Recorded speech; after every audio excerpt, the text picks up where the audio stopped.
Yo, since the last time on Rocktown, I found an AI startup that is not like the others. Finally, Meta's working to become the Microsoft against Apple in the VR space and what that means. Some OGs laid down the truth on what it takes to go public today, and it's insane. I may have found the secret for finding product market fit, or did I? I'm going to share some insights on the startup ideas I get pitched the most, and of course, we'll land the plane with a few startups doing something big or something new. My name is Chiedo John, and this is the Startup Download, brought to you by the Rocktown Angel Club, helping 1,000 founders build 1,000 startups in less than 30 minutes a day. Okay, I found a startup I'm really pumped about, doing something truly novel in the AI space. But right before I recorded this, she asked me to keep it on the hush. So how about this? If you want to know what I know, hit me up, I'll ask her, and if she says yes, I'll tell you about the opportunity. But what I like about the opportunity, I can tell you, is they have a complexity moat that weeds out most of the competition. They have a world-class team from companies like Google, Apple, and NVIDIA, and they have traction with some of the top companies in the world. Wish I could say more. I promise I will when I can, but hit me up for a connection in the meantime, and I'll see what I can do. I do intend to beg, grovel, and dance for a seat on her cap table.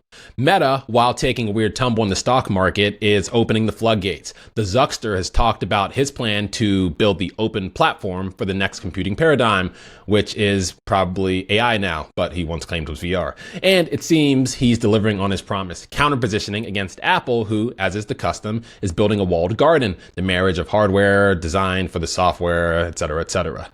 According to Bloomberg, the move means other technology companies will be able to build their own headsets using Meta's OS, including Microsoft. Didn't see that coming. Disclosure, Microsoft is my employer, which is a good time to call out a few really amazing developments from the Microsoft-verse.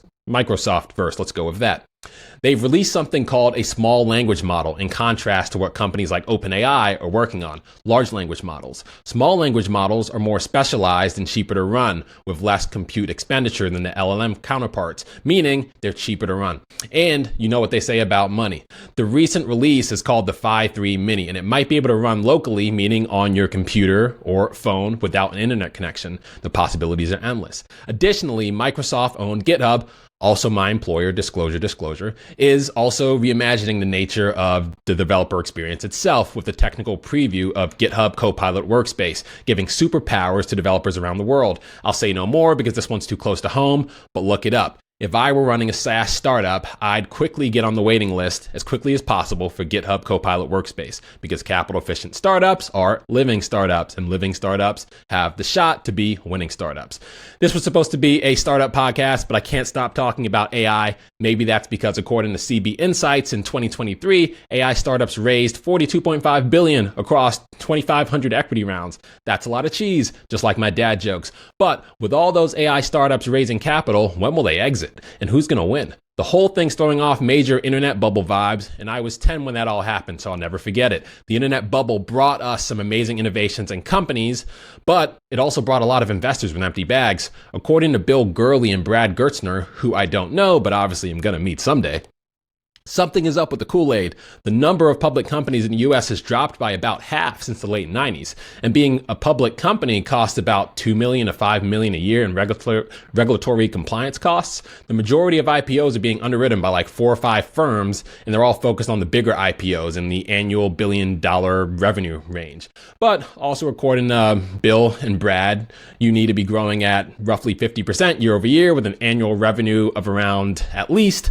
$185 million before going public today is really an option. Leaving the rest of the companies to SPACs, something I don't really understand yet and need to read up on, mergers and acquisitions, acqui-hires, and a lot of secondaries. Let's double click secondaries. Secondaries are where private market shareholders sell their stake to accredited investors and institutional buyers, which is great for founders and employees, but usually not great for the investors as they tend to not get to liquidate their positions. And it's not great for normal people who can't get access to these deals. They don't even know are happening. It would be like if Google never went public and instead the wealthy got all the access to all the returns before the public knew anything about it. One interesting takeaway is, according to, once again, Bill and Brad, the best companies are staying private longer, the companies who are at break even or cash flow positive. They need to eventually go public, unless the private market funds a way to make their investors whole or wildly profitable. But in that case, the public might get access only after all the upside is gone, leaving the public with the empty bags or deflated bags or something like that. You get the picture. It would appear we're in a pickle, but if I were the SEC, I'd try to make going public attractive and less burdensome. For the people, of course. In the meantime, keep working on finding product market fit if you're a pre-seed startup. But how do you find it or where? Yodi Bansal on Twitter says it's this simple. You ready? Cut back on the product roadmap and have countless customer conversations that drive iterations over time. Felicia, founder of Binti, had the same advice. Founders often hope for a silver bullet, but there is none. I get pitched by a lot of founders and see a lot of patterns. The type of ideas I get pitched the most are, drumroll, clothing startups, e-commerce, resale, brands, and the like. Loyalty program startups, buy this, get that, and so on and so on. Content creator tools, and then also fintech startups. I'm not saying these are bad places to invest, but with all the competition for the same consumer dollar in my chair, I personally am not investing in these categories. And I think each of these categories should have investors dedicated solely to each of these theses. Coke sounds like a great investment until you become aware of Pepsi or Chiedo Cola. It's important to keep your finger on the pulse of what other companies are doing. So don't try and sell to someone who's already spent their calories. The previous head of AI at X is launching something new, but not the X you're imagining. Lance Ko Ting Ke, sorry if I got the pronunciation wrong, is from Google's Moonshot Factory, which is also named X. While I know nothing about what he's working on, he went into public stealth mode on LinkedIn in January, and I'm hitting the follow.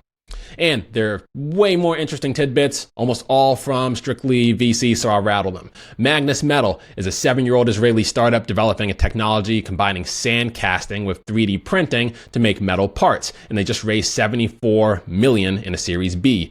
Usual Labs is a 2-year-old Paris startup that has developed a stable coin pegged to the value of the US dollar, who just raised $7 million in the round. I didn't know investors were still betting on crypto. Webflow, the web design and hosting platform, acquired Intellimize, a startup that uses AI to personalize websites for each visitor for an 8-figure sum, according to TechCrunch. Let's see what they do. Post News was a startup that positioned itself as an alternative to Twitter, but they're hanging up their cape. It's like they say, it's tough being a bird. The founder of Headspin was sentenced to 18 months in prison for inflating his company's revenue by 400%. That's a warning to founders who get tempted by moving the comma a little nudge to the left in the pitch deck. Apple could soon let developers in the EU use tap-to-pay technology, which would be huge for founders sitting on the right ideas, maybe even for those loyalty program startups I was talking about. The number of times I ignored a loyalty program because I didn't want to carry around a punch card or log back into an app with an insane password I randomly generated, the number of times that's happened is too numerous. And lastly, The Atlantic worries that the dominance of the English language on the internet and now in generative AI is marginalizing many of the world's 7,000 others. You are what you eat. AI is what it eats, and it's eating a lot of English. Words of encouragement from Jason Fried for 17-year-old entrepreneurs. At 17, you need experiences. Go do stuff and learn on the job. At 17, you have more time than you'll ever have to just, well, I'm not going to say that word, but let's just say play around and find out. Anything else is just getting in the way.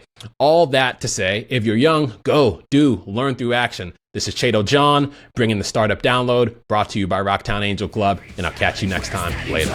No fear of falling, we'll conquer all with fists of passion and hearts of